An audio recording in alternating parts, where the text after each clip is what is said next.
It was just after I finished my first draft of that novel, Conversations with Friends, that I started writing short stories about the two protagonists who later become the protagonists of Normal People. And I sort of met them in their mid-20s, in their late 20s. But in those short stories, there was always a sort of suggestion that something had happened between them in school. So I kind of knew that there was this past. And then eventually I just thought, well, that's what I want to know about. I Go want and find out what happened in school.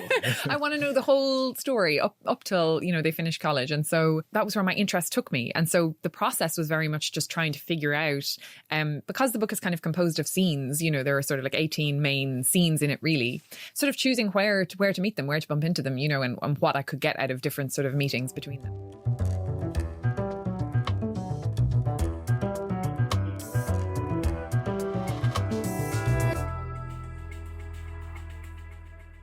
Hello and welcome to the Booker Prize podcast with me, Jo Hamier. And me, James Bolton. And it's Booker Prize monthly spotlight time as we discuss a book that fits rather well with Valentine's Day coming up. As with Jonathan Strange and Dr. Norrell by Susanna Clarke, Room by Emma Donoghue, and The Strange Incident of the Dog in the Nighttime by Mark Haddon, you may not realise our chosen novel was a Booker long-listed book. Its entry for the UK's top literary prize happened in 2018. Because, as that opening clip of author Sally Rooney speaking on Radio 4's Front Row may have suggested, if you know Sally Rooney's voice, the book we are discussing is indeed Normal People by Sally Rooney. Published in 2018 in Britain and Ireland, where it became a huge literary sensation, and in 2019 in America, where Beatles-like, it became, if anything, even huger once it crossed the Atlantic. Oh yes, and as well as being shortlisted for the Booker, Normal People was the Costa Novel of the Year, the British Book Awards Book of the Year, the Waterstones Book of the Year, the winner of the Royal Society of Literature Encore Award for Best Second Novel, and I really could go on, but I imagine you get the idea. But perhaps most pertinently, Normal People is one of the very first ever literary TikTok sensations, as you can hear here. This book has been my personality. I loved this book. Sally Rooney is some sort of genius about noticing how people really think. We all know that Sally Rooney writes about class, but what I didn't know is that she's a full-on Marxist and that Normal People is a searing critique of capitalism. Every time I go into a bookstore, I go straight for Normal People by Sally Rooney. And the book also has plenty of celebrity fans, including Lena Dunham, Emily Ratajkowski, and Taylor Swift. These days, it has around 7 billion mentions on TikTok. And then, of course, there was the 2020 screen adaptation co-written by Rooney herself, which conquered much of the known TV world during COVID lockdown. In fact, our producer Kevin was working at BBC Studios at the time and was telling us just before we started recording today that the makers of the show were completely taken aback by its success. So yes, apparently BBC thought it would be a modest, small drama rather than the global smash hit it turned out to be, with Daisy Edgar-Jones, who plays Marianne, and Paul Mescal, who plays Connell, sending social media into something between a frenzy and a total meltdown, with emotionally charged exchanges like these. You were saying the other day that you like me. By the photocopier, you said it? Yeah. Yeah. Did you mean like as a friend or what? No. Not just as a friend. Yeah, I thought that might be implied. I just wasn't sure.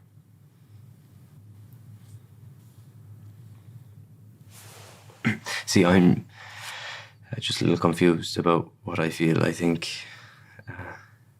it'd be awkward in school if something happened with us.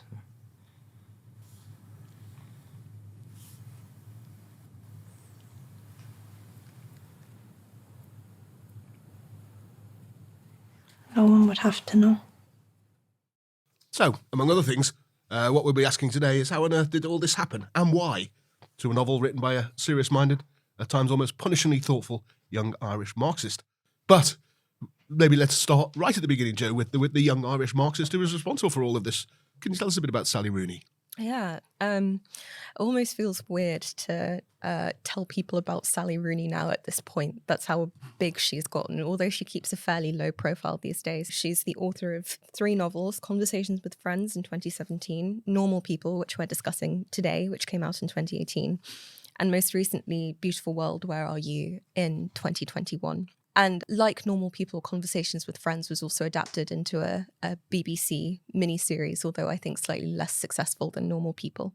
I think Sally Rooney is sort of, if we're going to use these categories, firmly what you might call a millennial.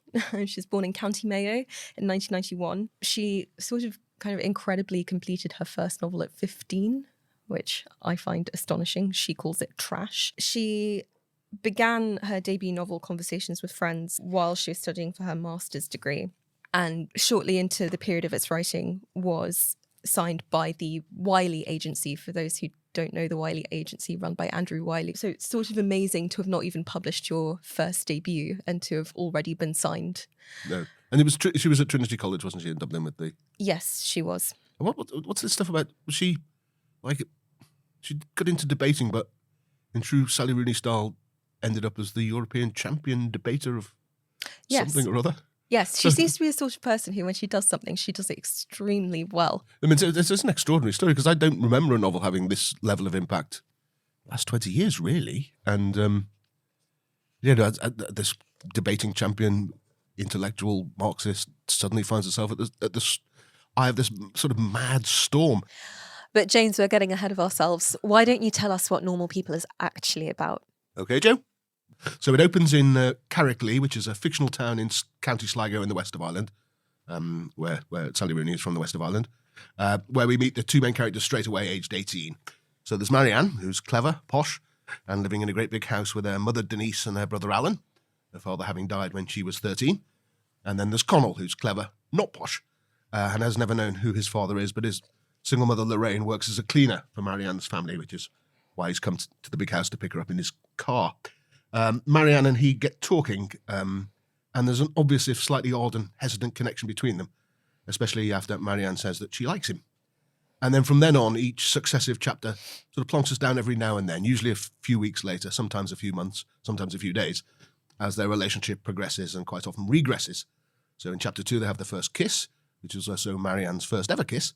Then they start having regular sex, which Connell rather ungallantly insists they must keep secret, because Marianne is regarded at their school, not altogether inaccurately, in fact, as quite strange.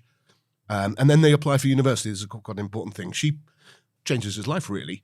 He was going to go to study law in Galway, again in the west of Ireland, and then basically live the same life that he has with around the same area, with the same kind of friends, marry a local girl or whatever, that. But she persuades him to go for Trinity College in Dublin, Ireland's leading university, to study English. By the time they get there, though, they've split up, following his pretty brutal decision to take somebody else, somebody more popular, to the school dance at the end of their school year. And then by the time they get to Dublin, their roles are reversed, because now it's Marianne who's popular, lots of friends, and she fits in well, because she's richer, I think. He's largely friendless and feeling out of his social depth. And then one night, he's invited to a party by a posh bloke called Gareth, who, when he gets to Gareth's house, says, "Oh, my girlfriend's from the west of Ireland. You must meet her."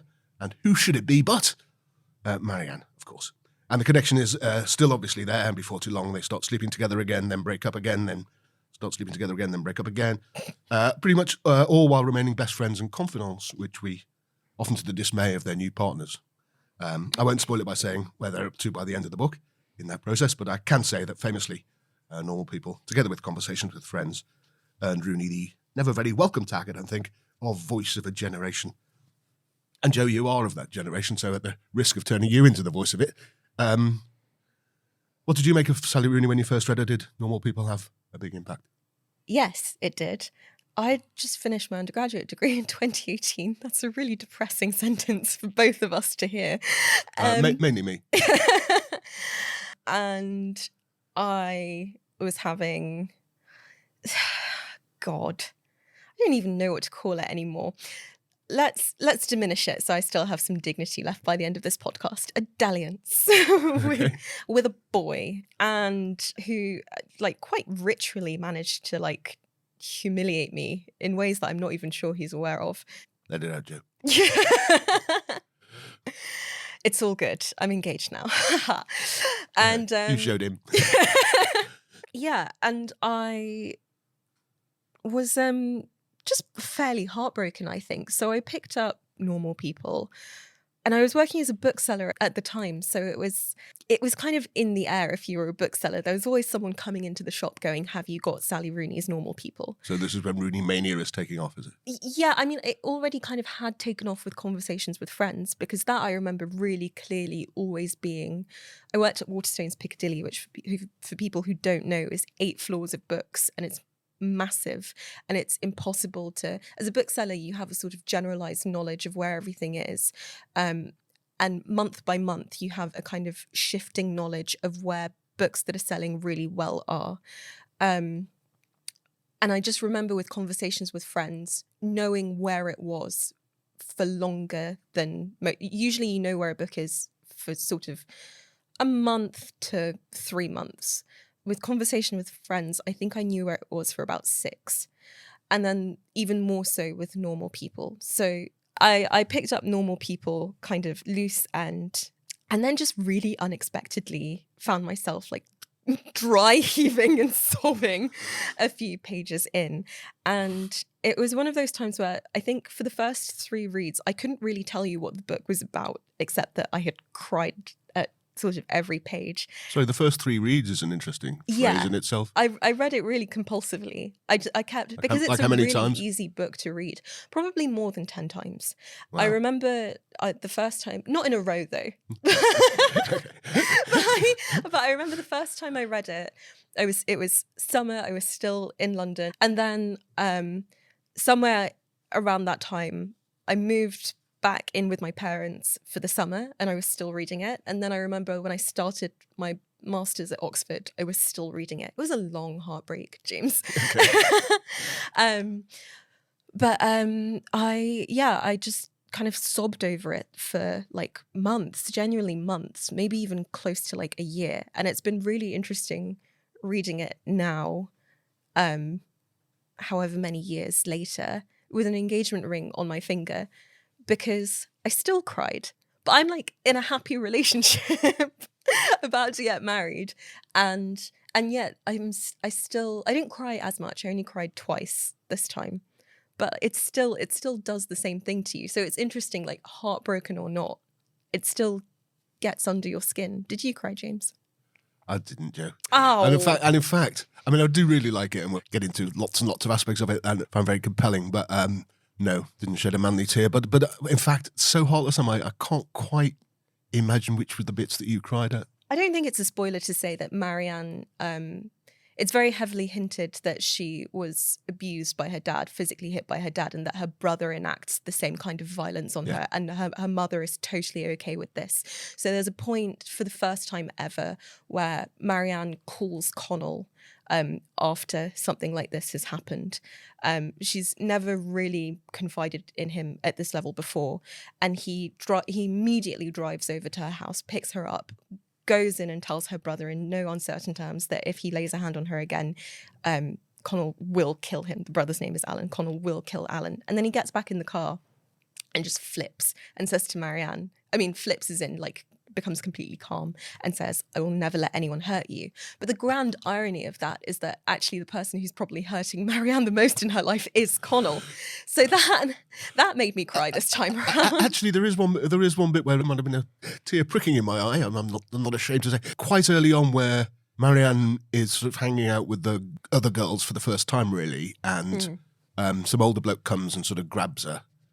And Rachel, who's the sort of popular, classic mean girl in a way, most popular girl in school, sort of laughs at, and Connell at this point is still keeping their relationship a secret.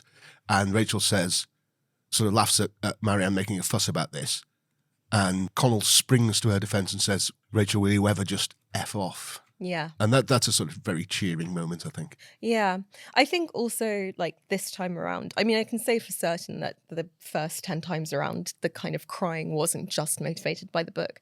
But there's also another point where sort of by the end, Marianne has, she's on a year abroad through the Erasmus program, and she's in Sweden, and she's having one of very many questionable relationships or kind of situationships with a guy called Lucas, who kind of takes photos of her in the nude and kind of ties her up and tells her that she's worthless. And there are sort of multiple moments where Marianne kind of disassociates, and I think this is partly down to her childhood trauma of being abused and having an utterly permissive mother while that was happening. But it gets described in quite like shocking detail the extent to which she kind of disassociates. And this is quite a long passage, but I'm going to read some of it. So she and Lucas have had an arrangement for a few weeks now. Lucas calls it the game. Like any game, there are some rules. Marianne is not allowed to talk or make eye contact while the game is going on. If she breaks the rules, she gets punished later. The game doesn't end when the sex is finished. The game ends when she gets in the shower. Sometimes after sex, Lucas takes a long time before he lets her get in the shower, just talking to her. He tells her bad things about herself.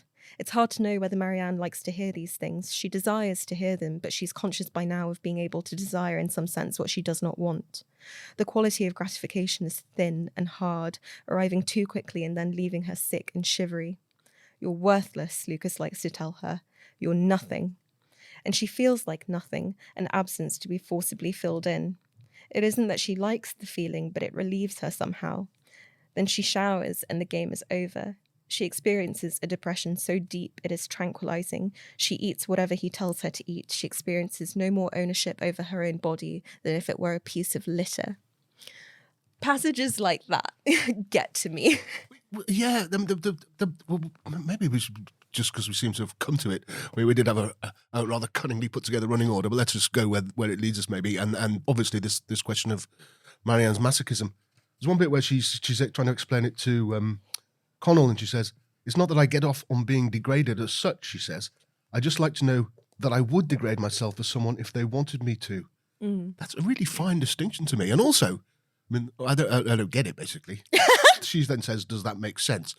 And it doesn't quite to me, but what's the deal with female masochism? Because obviously the biggest selling book of the 2010s, even more than Normal People, 50 Shades of Grey, which is about which is female masochism, and was bought almost exclusively by women in a way that I don't think normal it's people. Comparable to 50 Shades of Grey. And I think one of the reasons that this book is so good is because to understand Marianne's masochism, and the reason that I think that sort of using Marianne's masochism to object to the book is a really lazy conceit, is that it's so specific to her as a person. So first you have to understand, I know I keep drilling this in, but you have to understand the extent to which she is abused by the men in her family. Yeah.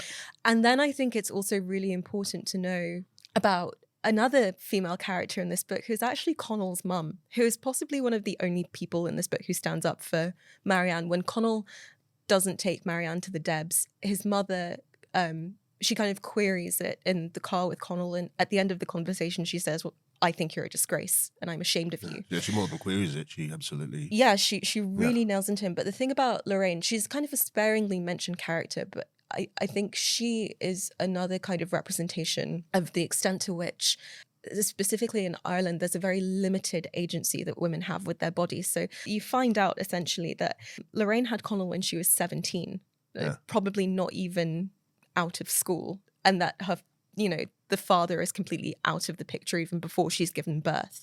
And she had no other option because abortion is legal in Ireland at that time. And so you have to understand the massive degrees to which Marianne, even without kind of her relationship with Connell, lacks a sense of agency in her body that's only compounded on in a social sense when she gets to school and she's called a freak and different and bullied by her classmates. And then when the first person she's ever fancied tells her, "I don't want anyone to find out about us," even though I think the reason he does that are deeply rooted in a kind of sense of class shame, but we'll come on to that later.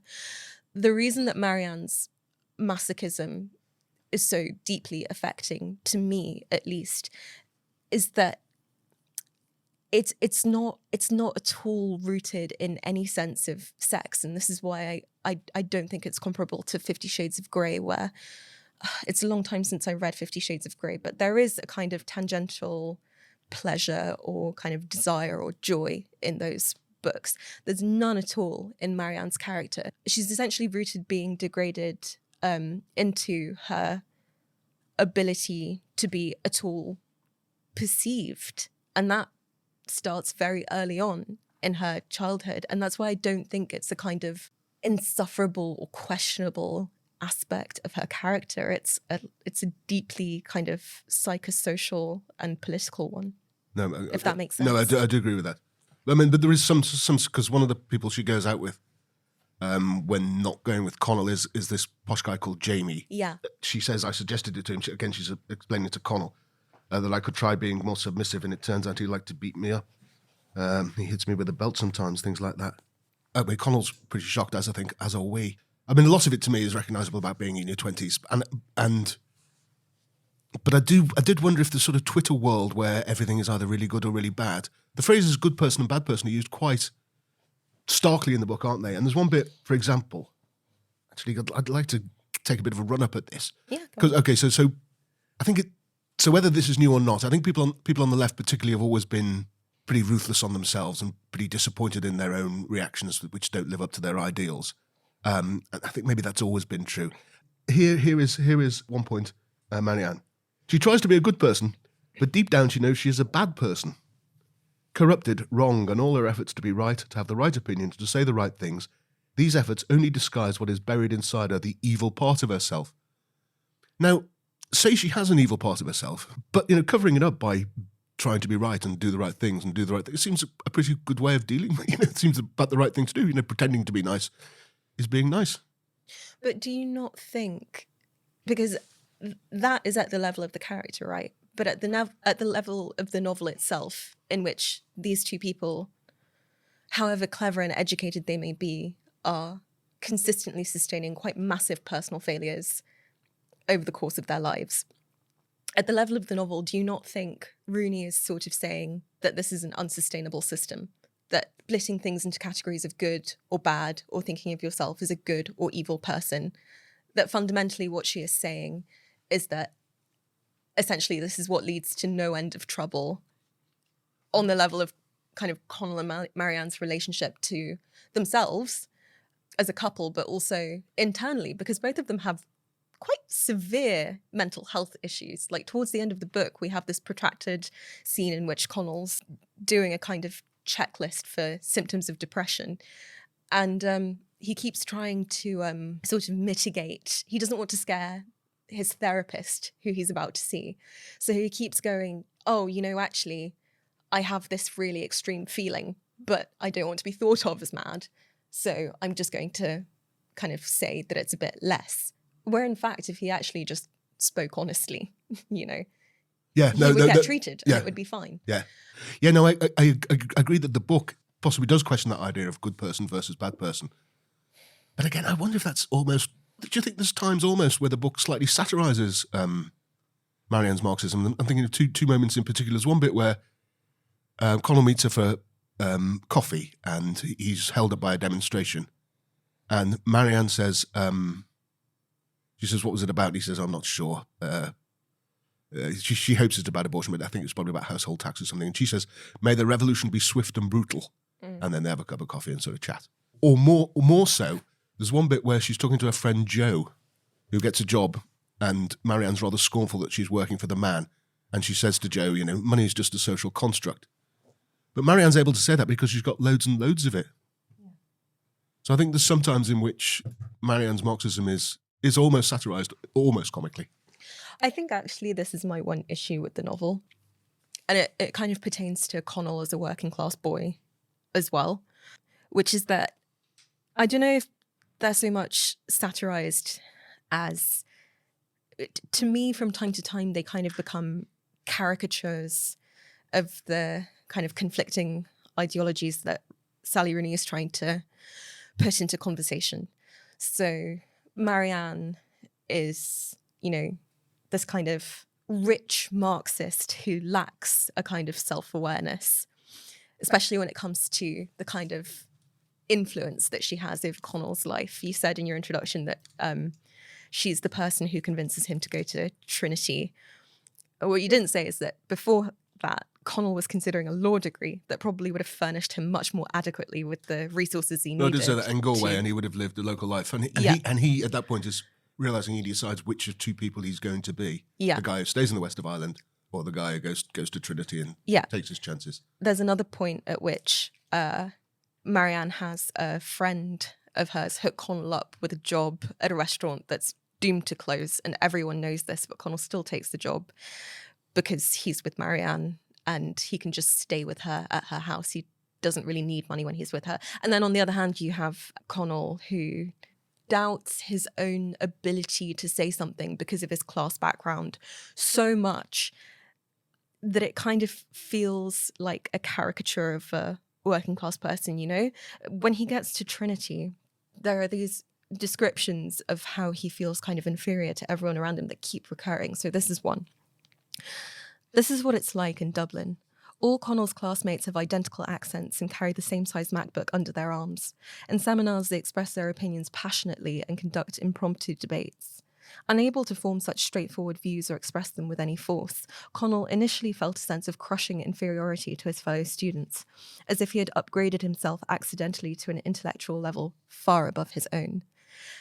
I do wonder sometimes if what the thing that you described as satire to me is just sometimes characters becoming more narrative devices for kind of Sally Rooney to make certain points about class or the woman's body in Ireland more than they are characters. Let's be honest, Joe. Interesting though, the sort of Marxism aspect of the novel is that's not the reason it conquered the world. Yeah. The reason it conquered the world is the love story between Marianne and Connell. And given that they're not the most obviously lovable of people, are they? When we first meet her, she's got complete contempt for everyone around her at school. He does that horrible thing of not wanting anybody to ever find out about them. And yet, somehow, I think it's true that we do root for them all the way. So let's just talk about it as a love story. Why is it such an affecting one? I think Normal People is a love story, of course, but it's sort of, this is the only point at which I kind of oscillate between sort of what do I think of this book truly. I can never work out whether, and this might be an explanation for its massive success, it is a kind of story about love that's so great that it transcends love and speaks to all these other things that we've been discussing, or whether love in this book is simply as much of a narrative device as the kind of school setting, the kind of college and university setting that allows Sally Rooney to talk about all these other things. Because love, as with the kind of age that you are when you're at school or university, is a good device with which to intensify conversation and feeling to a point where you can really drive it home to the reader. So the kind of interesting thing about Normal People with me, I don't know if other people would agree, is that I've actually never really been so hugely invested in whether Connell or Marianne will get together and stay together so much as the dynamic of their relationship and what kind of insight it offers me about other aspects of my life in a kind of social or economic sense. Okay, Which Joe. I'm making it very boring again, I realise. But okay, all those things are all true, but they are not the reason this book conquered the world. The reason this book conquered the world is people wanted Connell and Marianne to get together. if you say so. Don't you think? No. Do you think the book conquered the world because people wanted to know about sort of agency and Marxism and stuff? Well, okay, let me put forward some absolutely standard love story things that I think lie at the heart of this book's success. Okay, I'll try. First of all, it does somehow create the feeling that these people belong together, which is very love story. Almost Heathcliff and Cathy. They talk about the parts themselves belonging to each other. At some points when I'm reading the book, I was thinking, obviously it wouldn't make much of a novel, but why didn't they just get together at the start and stay together? Because they obviously belong together. So they create that. Another possible rom-com, I was going to say trick, device, no, but just method, is that every time they go out with someone else, that someone else is rubbish. I think that's a sort of technique. Like Jamie is unbelievably horrible, and Lucas, the guy in Sweden. Connell eventually does go with Rachel, the sort of mean girl. And there's someone he goes out with called Helen, there's not much wrong with her really, except that she calls him a culture. Culture is sort of derogatory slang for West of Ireland people or country people, particularly used in Dublin. But also the main thing that's wrong with her is that she doesn't like Marianne much. She thinks Marianne craves male approval and is self-obsessed and so on. And she's jealous of his friendship with Marianne. So she's also a bit bland. And also linked to that is the fact that only Marianne and Connell in this book feel completely real and rounded. The minor characters are all pretty sketchy, aren't they? I have rebuttals for this, but does anyone want to hear them at this point? I think the reasons that the kind of, as you described them, rom-com tropes work so well in this book are directly tied to what she's doing on a social, psychological, political, economic level. So, the feeling that Connell and Marianne should definitely be together is only there because there's this innate, huge tension bound up in all the reasons why they perhaps can't be together, starting with, at the very beginning of the book, the class and wealth disparity between the two of them, and leading all the way up to the way that Marianne believes her body is deserving of being treated in Ireland, which culminates in this really heartbreaking scene where she asks Connell in the middle of sex to hit her. And he goes, "No, Marianne, I'm sorry, I can't do that." And he fundamentally in that moment does not understand why she would say something like that. And he can't. And that is one of the reasons why they can't be together. This idea that they are always going for other people who are kind of, not as great as they are together. I think those other people are actually chosen or written with great care by Rooney. There's a reason why they are not as good as kind of Connell and Marianne, and they are to do with the kind of internal conflicts that each character has. So Connell getting with Helen, he thinks, oh, she's a nice girl, I can take her home to my mum, etc. It's like that split that you were talking about earlier that Rooney describes of what if he had been the person who stayed in Dublin and or sort of went to Galway and did law, etc. He would have ended up with a girl like Helen rather than, and that is a massive kind of root part of his character, which is representative of all of these themes in the novel. And then this idea that other characters aren't as well kind of sketched out. I mean, to that I say, I think perhaps they don't feature as heavily in the novel, but someone like Lorraine feels to me, by the few gestures that she imparts, incredibly important to our understanding of these people. And actually I know her intimately. When I saw the actress playing her in the TV show, I immediately thought, out of anyone else, not about Connell, not about Marianne, not about any of the other characters, I thought, thank God they got Lorraine right. Let's move on to maybe a different thing altogether, which is just the title. Why is she calling it Normal People? I think the part of the book is essentially about the consequences of what happens when you try and slot yourself into a position of kind of social conformity, which is what Connell and Marianne are constantly doing, right from the moment where Connell says, I don't want anyone to know that I'm sleeping with Marianne after school because it would be embarrassing for me, down to Marianne suddenly playing the part of the cool girl at college after being a weirdo, the cool girl at university, after being a weirdo all the way through college. The kind of idea that, when Connell gets a scholarship at Trinity, the first thing he does is kind of go traveling and acclimatize himself to all the other things that people take for granted. And then he gets, a lovely girlfriend called Helen and tries to be like a normal person. And then after that ends up deeply, deeply depressed and trying to lie to his therapist about his suicidal impulses. They're just inherently not normal people, right? But the book is kind of about what happens when you put yourself outside a zone of conformity or comfort. So, Joe, we started by remind people who didn't know that this was a book longlisted for the Booker Prize. That's why we're doing it on the Booker Prize podcast in 2018. Do you think A, it should have been, B, it should have been shortlisted, C, it should have won? I mean, how big of a novel in traditional sort of literary terms do you see Normal People as? Well, just to situate it in context of the prize, I think actually that the shortlist that we ended up with in 2018 isn't that far removed from what Normal People is like. And actually, one of the other books that features on it, or two of the other books that feature on it, actually also, I remember being quite sort of trendy at the time. Not as big a hit as Normal People, but definitely written by young women, like quite conscious young women. So The Mars Room by Rachel Kushner and Everything Under by Daisy Johnson.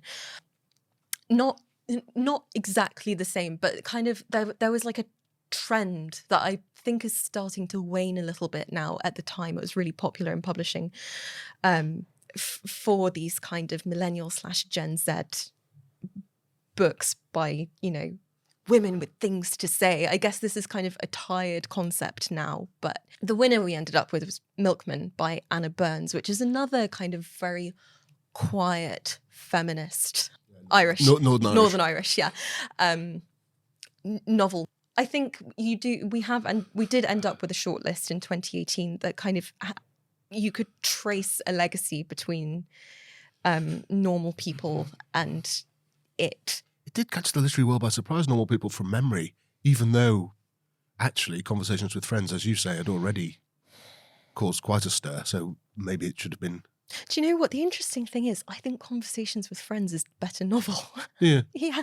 I very nearly used the phrase "when Harry met Sally" without jokes, but I thought it's not fair. But I'm sticking to my idea that essentially the book wants to tell a love story, and Sally Rooney occasionally remembers it's got to be more than that and throws things in. But that's where we disagree, don't we? I think. Go on, have the final word then, James. So that's it for this week. You can find out more about the 2018 book along listed Normal People by Sally Rooney at thebookofprizes.com. And remember to follow us on Twitter, Facebook, Instagram, TikTok, and Substack at The Book of Prizes. Until next time, goodbye. Bye.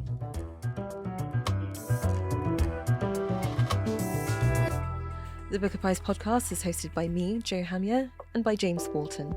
It is produced and edited by Kevin Moyolo, and the executive producer is John Davenport. It is a Daddy's Super Yacht production for The Book of Prizes.